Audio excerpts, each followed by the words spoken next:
ओम ब्रह्म बृहस्पतिये नमः। देव गुरु बृहस्पति को बुद्धि और शिक्षा का कारक माना जाता है। गुरुवार को बृहस्पति देव की पूजा करने से धन, विद्या, मान सम्मान, प्रतिष्ठा और कई अन्य मनोवांछित फल की प्राप्ति होती है। जल्द विवाह के लिए भी गुरुवार का व्रत किया जाता है। धार्मिक ग्रंथों के अनुसार गुरुवार को भगवान बृहस्पति की पूजा का विधान है। गुरुवार के दिन व्रत रखने और कथा सुनने से घर परिवार में सुख समृद्धि बनी रहती है। आइए जानते हैं गुरुवार व्रत की विधि और व्रत कथा के बारे में। गुरुवार व्रत की विधि। गुरुवार की पूजा विधि विधान के अनुसार की जानी चाहिए। व्रत वाले दिन सुबह उठकर बृहस्पति देव का पूजन करना चाहिए। बृहस्पति देव का पूजन पीली वस्तुएं, पीले फूल, चने की दाल, मुनक्का, पीली मिठाई, पीले चावल और हल्दी चढ़ाकर किया जाता है। इस व्रत में केले के पेड़ की पूजा की जाती है। कथा और पूजन के समय मन, कर्म और वचन से शुद्ध होकर मनोकामना पूर्ति के लिए बृहस्पति देव से प्रार्थना करनी चाहिए। जल में हल्दी डालकर केले के पेड़ पर चढ़ाएं। केले की जड़ में चने की दाल और मुनक्का चढ़ाएं। साथ ही दीपक जलाकर पेड़ की आरती उतारें। दिन में एक समय ही भोजन करें। खाने में चने की दाल या पीली चीज़ें खाएं। नमक न खाएं। पीले वस्त्र पहनें। पीले फलों का इस्तेमाल करें। पूजन के बाद भगवान बृहस्पति देव की कथा सुननी चाहिए। गुरुवार व्रत की कथा प्राचीन काल की बात है। किसी राज्य में एक बड़ा प्रतापी और दानी राजा राज करता था।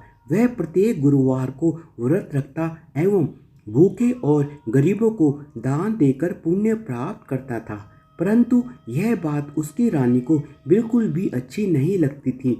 वह ना तो व्रत करती थी और ना ही किसी को एक भी पैसा दान में देती थी और राजा को भी ऐसा करने से मना करती थी। एक समय की बात है, राजा शिकार खेलने के लिए वन चले गए थे। घर पर रानी और दासी थी। उसी समय गुरु बृहस्पति देव साधु का रूप धारण कर राजा के दरवाजे पर भिक्षा मांगने आए। साधु ने जब रानी से भिक्षा मांगी तो वह कहने लगी, हे साधु महाराज, मैं इस दान और पुण्य से तंग आ गई हूँ। आप कोई ऐसा उपाय बताएं जिससे कि सारा धन नष्ट हो जाए और मैं आराम से रह सकूं। बृहस्पति देव ने कहा, हे देवी, तुम बड़ी विचित्र हो। संतान और धन से कोई दुखी होता है? अगर अधिक धन है तो इसे शुभ कार्यों में लगाओ। कुंवारी कन्याओं का विवाह कराओ। विद्यालय और बाग बगीचे का निर्माण कराओ जिससे तुम्हारे दोनों लोग सुधरें। परंतु साधु की इन बातों से रानी को खुशी नहीं हुई। उसने कहा कि मुझे ऐसे धन की आवश्यकता नहीं है जिसे मैं दान दूं और जिसे संभालने से मेरा सारा समय नष्ट हो जाए। तब साधु ने कहा, यदि तुम्हारी ऐसी इच्छा है तो मैं जैसा तुम्हें बताता हूँ तुम वैसा ही करना। गुरुवार के दिन तुम घर को गोबर से लीपना। अपने केशों को पीली मिट्टी से धोना। केशों को धोते समय स्नान करना। राजा से हजामत बनाने को कहना। भोजन में मांस मदिरा खाना। कपड़ा धोबी के यहाँ धुलने डालना। इस प्रकार 7 बृहस्पतिवार करने से तुम्हारा समस्त धन नष्ट हो जाएगा। इतना कहकर साधु रूपी बृहस्पति देव वहाँ से अंतर्ध्यान हो गए। साधु के अनुसार कई बातों को पूरा करते हुए रानी को केवल 3 बृहस्पतिवार ही बीते थे कि उसकी समस्त धन संपत्ति नष्ट हो गई। भोजन के लिए राजा का परिवार तरसने लगा। तब एक दिन राजा ने रानी से बोला कि हे रानी, तुम यहीं रहो, मैं दूसरे देश को जाता हूँ क्योंकि यहाँ पर सभी लोग मुझे जानते हैं, इसलिए मैं कोई छोटा कार्य यहाँ पर नहीं कर सकता। ऐसा कहकर राजा प्रदेश चला गया। वहाँ वह जंगल से लकड़ी काट कर लाता और शहर में बेचता। इस तरह वह अपना जीवन व्यतीत करने लगा। इधर राजा के प्रदेश जाते ही रानी और दासी दुखी रहने लगी। एक बार जब रानी और दासी को 7 दिन तक बिना भोजन के रहना पड़ा तो रानी ने अपनी दासी से कहा, हे दासी, पास ही के नगर में मेरी बहन रहती है। वह बड़ी ही धनवान है। तू उसके पास जा और कुछ ले आ ताकि थोड़ी बहुत गुजर बसर हो जाए। दासी रानी की बहन के पास गई। उस दिन गुरुवार था और रानी की बहन उस समय बृहस्पतिवार व्रत की कथा सुन रही थी। दासी ने रानी की बहन को अपनी रानी का संदेश दिया, लेकिन रानी की बड़ी बहन ने कोई उत्तर नहीं दिया। जब दासी को रानी की बहन से कोई उत्तर नहीं मिला तो वह बहुत ही ज़्यादा दुखी हुई और उसे क्रोध भी आया। दासी ने वापस आकर रानी को सारी बात बता दी। सुनकर रानी ने अपने भाग्य को कोसा। उधर रानी की बहन ने सोचा कि मेरी बहन की दासी आई थी, परंतु मैं उससे नहीं बोली, इससे वह बहुत दुखी हुई होगी। कथा सुनकर और पूजन समाप्त करके वह अपनी बहन के घर आई और कहने लगी, हे बहन, मैं बृहस्पतिवार का व्रत कर रही थी। तुम्हारी दासी मेरे घर आई थी, परंतु जब तक कथा होती है तब तक ना तो उठते हैं और ना ही बोलते हैं, इसलिए मैं नहीं बोली। बताओ दासी क्यों मेरे घर आई थी? रानी बोली, बहन तुमसे क्या छिपाऊं, हमारे घर में खाने तक को अनाज नहीं है। ऐसा कहते कहते रानी की आंखें भर आई। उसने दासी समेत पिछले 7 दिनों से भूखे रहने तक की बात अपनी बहन को विस्तार पूर्वक सुना दी।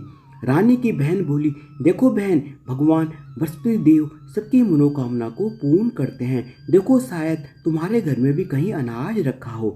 पहले तो रानी को विश्वास नहीं हुआ, पर बहन के आग्रह करने पर उसने अपनी दासी को अंदर भेजा तो उसे सचमुच अनाज से भरा एक घड़ा मिल गया। यह देखकर दासी को बहुत ही ज़्यादा हैरानी हुई। दासी रानी से कहने लगी, हे रानी, जब हमको भोजन नहीं मिलता तो हम व्रत ही तो करते हैं, इसलिए क्यों ना इनसे व्रत की विधि और कथा पूछ ली जाए ताकि हम भी व्रत कर सकें। तब रानी ने अपनी बहन से बृहस्पतिवार व्रत के बारे में पूछा। रानी की बहन ने बताया कि बृहस्पतिवार के व्रत में चने की दाल और मुनक्का से भगवान विष्णु का केले की जड़ में पूजन करें तथा दीपक जलाएं, व्रत कथा सुने और पीला भोजन ही करें। इससे बृहस्पति देव प्रसन्न होते हैं। व्रत और पूजन की विधि बताकर रानी की बहन अपने घर को लौट गई। 7 दिन के बाद जब गुरुवार आया तो रानी और दासी ने व्रत रखा। गुड़साल में जाकर चना और गुड़ लेकर आई, फिर उससे केले की जड़ तथा भगवान विष्णु का पूजन किया। अब पीला भोजन कहाँ से आए, इस बात को लेकर दोनों बहुत ही ज़्यादा दुखी थी, क्योंकि उन्होंने व्रत रखा हुआ था, इसलिए बृहस्पति देव उनसे अत्यंत प्रसन्न थे। इसलिए बृहस्पति देव एक साधारण व्यक्ति का रूप धारण कर 2 थालों में सुंदर पीला भोजन दासी को दे गए। भोजन पाकर दासी अत्यंत ही प्रसन्न हुई और फिर रानी के साथ मिलकर उन्होंने भोजन ग्रहण किया। उसके बाद वे सभी गुरुवार को व्रत और पूजन करने लगी।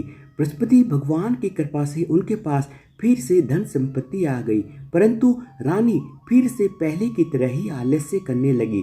तब दासी बोली, देखो रानी, तुम पहले भी इस प्रकार आलस्य करती थी, तुम्हें धन रखने में कष्ट होता था, इस कारण सभी धन नष्ट हो गया, और अब जब भगवान बृहस्पति देव की कृपा से धन मिला है तो तुम्हें फिर से आलस्य होता है। रानी को समझाते हुए दासी कहने लगी कि बड़ी मुसीबतों के बाद हमने यह धन पाया है, इसलिए हमें दान पुण्य करना चाहिए, भूखे मनुष्यों को भोजन कराना चाहिए और धन को शुभ कार्यों में खर्च करना चाहिए, जिससे तुम्हारे कुल का यश बढ़ेगा, स्वर्ग की प्राप्ति होगी और पितृ प्रसन्न होंगे। दासी की बात मानकर रानी अपना धन शुभ कार्यों में खर्च करने लगी, जिससे पूरे नगर में उनका यश फैलने लगा। कुछ समय पश्चात राजा भी प्रदेश से वापस आ गया और फिर राजा और रानी मिलकर नियमित रूप से भगवान बृहस्पति देव की पूजा पाठ करने लगे। बृहस्पतिवार व्रत कथा के बाद श्रद्धा के साथ आरती की जानी चाहिए। इसके बाद प्रसाद बांटकर उसे ग्रहण करना चाहिए। धन्यवाद। बोलो बृहस्पति देव भगवान की जय हो, भगवान विष्णु की जय हो।